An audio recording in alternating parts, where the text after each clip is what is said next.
In 1848, San Francisco was a sleepy village of roughly 200 people called Yerba Buena. 2 years later, it had exploded to over 25,000 residents, one of the fastest urban transformations in human history. Men arrived from every continent chasing gold, and in the process, they built one of America's most extraordinary cities. With the use of AI tools, we are able to walk the streets of San Francisco as they appeared in the 1800s. This is San Francisco Harbor in 1849, the year after James Marshall discovered gold at Sutter's Mill. Ships arrived daily from New York, China, Chile, Australia, and Europe, each one packed with fortune seekers. But here's what's remarkable. The crews abandoned the ships. Captains, sailors, even passengers left their vessels the moment they docked and headed for the gold fields. Hundreds of ships sat rotting in the bay. Enterprising merchants converted them into hotels, saloons, warehouses, even a prison.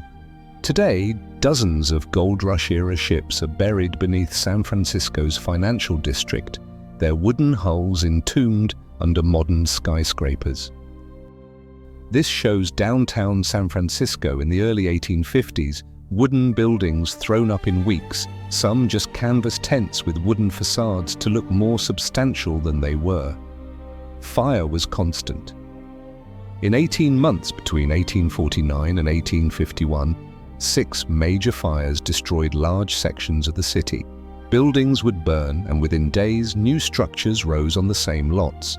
Property values were insane. A lot that sold for $16 in 1847 sold for over $45,000 in 1850. Fortunes were made not in the gold fields, but selling picks, shovels, tents, and food to miners.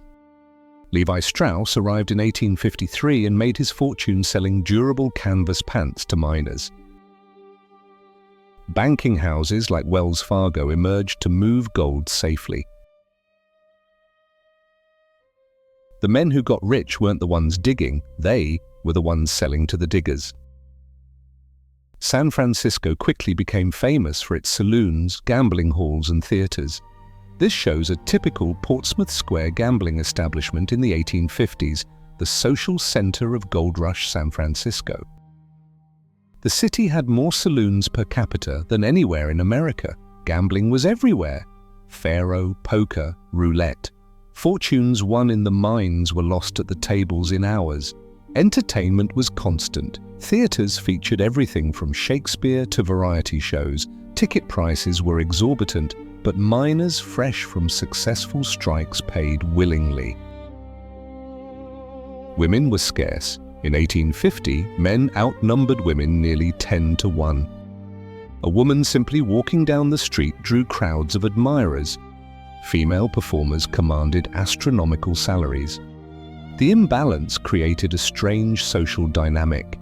Extreme loneliness mixed with frantic socializing, violence mixed with surprising civility. By the 1850s, San Francisco's Chinatown was already the largest Chinese community outside Asia. This shows Sacramento Street in Chinatown during the 1860s, when Chinese immigrants made up nearly a quarter of San Francisco's population. Chinese immigrants came seeking Gold Mountain, their name for California. They worked mines abandoned by white prospectors, often successfully extracting gold others had missed.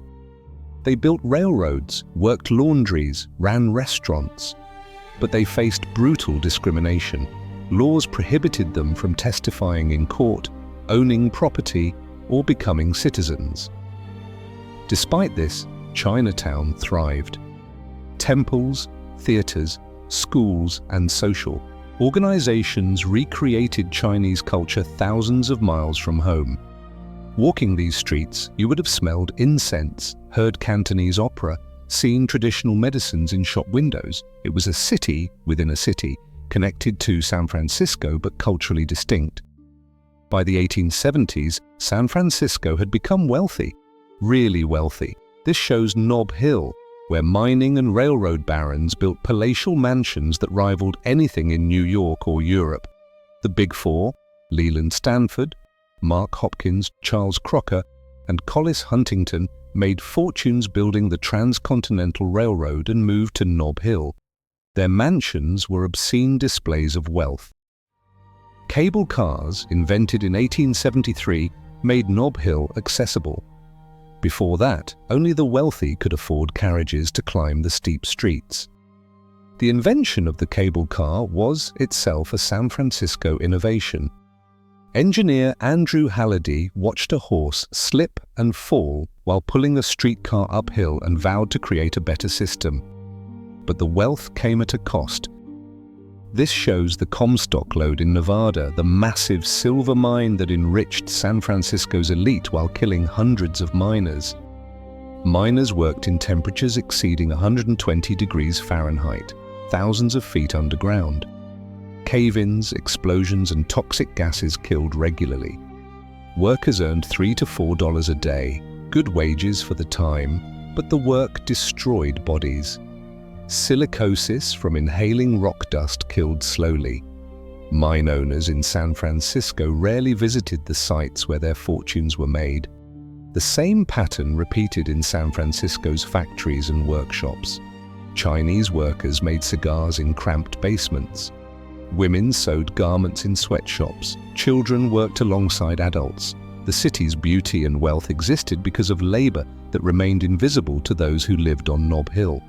By the 1880s, San Francisco had become a real city. This shows California Street with cable cars climbing toward Nob Hill, Victorian architecture lining the streets, a city that had moved beyond its frontier origins. The cable car system expanded throughout the 1880s and 90s. 8 companies operated lines across the city. The cars were dangerous. Gripmen needed strength and quick reflexes to operate the brakes and grips. San Francisco now had theaters, museums, parks, universities. The Transcontinental Railroad connected it to the east. Ships linked it to Asia and the Pacific. The population approached 300,000. It had survived fires, earthquakes, economic panics, and racial violence. It seemed permanent, established, unstoppable. Then came April 18, 1906 at 5:12 a.m. The earthquake lasted just 42 seconds. This shows the immediate aftermath. Buildings collapsed, streets buckled, gas mains ruptured and ignited. The shaking was violent. Entire buildings pancaked.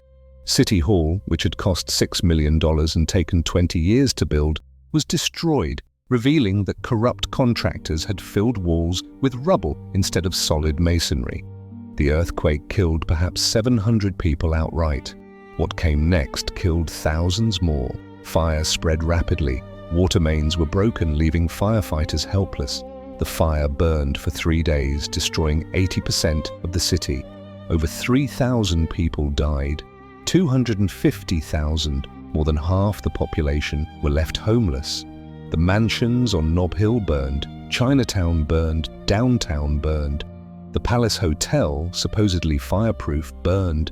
The city transformed overnight into a refugee camp. This shows Golden Gate Park filled with tents and makeshift shelters where families lived for months while the city decided whether to rebuild. The army distributed food and supplies. Martial law was declared. Soldiers shot looters on sight, or people they claimed were looters. The city's response mixed remarkable efficiency with brutal enforcement.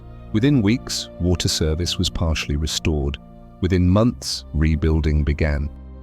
What's remarkable is what didn't happen. San Francisco didn't die. Within 3 years, most of the city was rebuilt. By 1915, it hosted a World's Fair showcasing its recovery. The speed of Reconstruction rivaled the speed of the original Gold Rush building boom. This shows Market Street being rebuilt, new buildings rising from rubble, streetcars running again, a city refusing to accept defeat. The new San Francisco was built with steel frames and reinforced concrete, lessons learned from the earthquake. Building codes were strengthened. The new City Hall, completed in 1915, was designed to withstand future quakes, and it survived the 1989 Loma Prieta earthquake with minimal damage. In 1933, work began on what would become one of the world's most iconic bridges, the Golden Gate Bridge. Engineers and workers faced fierce Pacific winds, dense fog, and powerful tides as they anchored massive towers into the seabed. Suspended high above the strait, crews balanced on narrow beams, protected by one of the first large safety nets used on a construction site. Mile-long cables were spun from thousands of steel wires, slowly taking shape between the towers. When the bridge opened in 1937, its distinctive international orange color helped it stand out against fog while symbolizing bold modern design. The Golden Gate Bridge not only connected San Francisco to Marin County, it became a lasting monument to human ingenuity and courage. Standing here, looking back at San Francisco's transformation from 200 people to global city in 2 years, from wooden shacks to marble mansions in 50 years, from complete destruction to rebuilt metropolis in 3 years, you realize you're witnessing American optimism and American ruthlessness in equal measure. The gold rush built San Francisco overnight, creating instant wealth and instant poverty. It attracted dreamers and criminals, entrepreneurs and exploiters. It created beauty and brutality side by side. This is the city that gold built, that earthquakes couldn't destroy, that keeps reinventing itself. If there's another city, another era, or another moment in American history you'd like to see brought back to life, let me know in the comments. Thank you for watching.